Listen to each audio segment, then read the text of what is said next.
ఆ? ఈ పిల్ల ఒక చదువుకొని ఏడుస్తుంది, ఏమైంది? ఇంట్లో వాళ్ళు ఏమన్నారా ఏమి? ఏమైనాక ఆ పిల్ల ఒక చదువుకొని ఉంది, ముఖం మార్చుకున్నట్టుంది. అవునే, నేను గదే చూస్తున్నా. ఏమైందేమో, పోయి అడిగేసి వద్దాంపా. అవునక్క, అడగదంట ఎవరమ్మన్నారేమో. ఏమైంది జానకి, ఒక్కదాన్ని చదువుకున్నావు? అక్క మీరా? ఏం కాలేదక్క, ఊరికే కూకున్నట్లా. అవునా, మరి ఎందుకు అట్లున్నావు? మనకు చెప్పకూడదని చెప్తలేవా ఏమి? ఎవరైనా ఏమన్నారా మీ ఇంట్లో వాళ్ళు? అరే అట్లేం లేదక్క, ఎవరేమనలేదు, నేనే ఊరికే కూకున్నా. లేదు, నువ్వు ఇట్లా ఒకదాన్ని కూకొని నేను బాధపడుతుంటే ఏమైందేమో అడుగుదామని వస్తుందేమో. మీ అత్త కూడా ఏమన్నా అన్నదా ఏమి నిన్ను? పెట్టిందా? అవునా, మీ అత్త తిట్టిందా? అట్లేం లేదక్క, మా అత్త మంచిగానే ఉంటది. మీ అత్త గురించి అంతా మాకు తెలుసు, ఎప్పటి నుంచో చూస్తున్నాం. ఊక గయ్యాలిది, అరుస్తూనే ఉంటది ఎప్పుడు. మా అత్త మంచిదే కానీ మా ఆయననే ఈరోజు కావాలని గొడవ పెట్టుకుని ఎందుకో ఏమో అసలు అర్థమే లేదు. నేనేమనందే నాతో గొడవ పెట్టుకుంటుండు. అవునా, సురేష్ మంచోడే కదా, ఎవరి దగ్గర పోడు, ఏమన్నాడు, మంచిగానే ఉంటాడు. నీతో ఎందుకు కూడా పెట్టుకున్నాడు అబ్బా? అవును, సురేష్ అందరితో మంచిగా మాట్లాడుకుంటా మంచిగానే ఉంటుండే, ఎవరితో వెళ్ళకోడు ఏరుకోడు. ఏమో అక్క, ఫస్ట్ మంచిగానే ఉండే, ఈరోజే ఏమైందేమో ఊరికే గొడవ పెట్టుకుండు. అవునా, ఇంతకు నువ్వేం చేసినావు?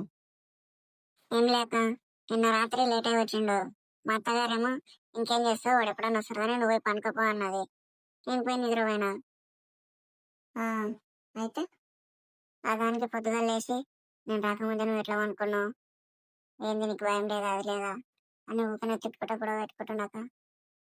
ఓహో గీదానికా జోరులే, నేను ఇంకేమన్నా అయిందేమో అనుకుంటే కదా.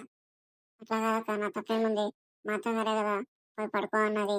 మళ్ళీ పొద్దుగా లేస్తే పని ఉంటుంది, ఇప్పుడు లేచి ఉంటే మళ్ళీ పొద్దుగా లేడ పని చేస్తావు, పని నిద్ర ఉన్నది. నేను ఏమనుకున్నా. సరే ఇదైందా? మొగుళ్ళంతా అంతే, నా పెండ్లైన తర్వాత పెండ్లంట్లో లేచి ఉండాలి, భయపడాలి అని అనుకుంటుంటారు. మరి నాకేం తెలిసి చెప్పాక ఏదాని కుట్టుగానే గొడవ పెట్టుకుంటుండు.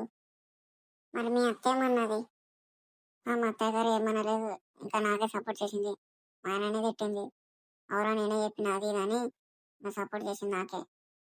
అట్లానా, మీ అత్త మంచిగానే ఉంటది కానీ ఊక అరుచుకుంటూ ఉంటది ఎప్పుడు, అదొకటి ఇదొకటి అనుకుంటా.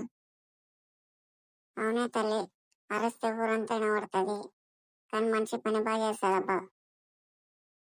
మీ మామ ఏం పని చేయకుండా ఊరల్లా తిరుగుతుంటే మీ అత్తని కోలుకోయి పైసలు కూడా పెట్టి ఈ ఇల్లు ఈ భూమి అంత మంచిగా చేసుకున్నారు వాళ్ళు.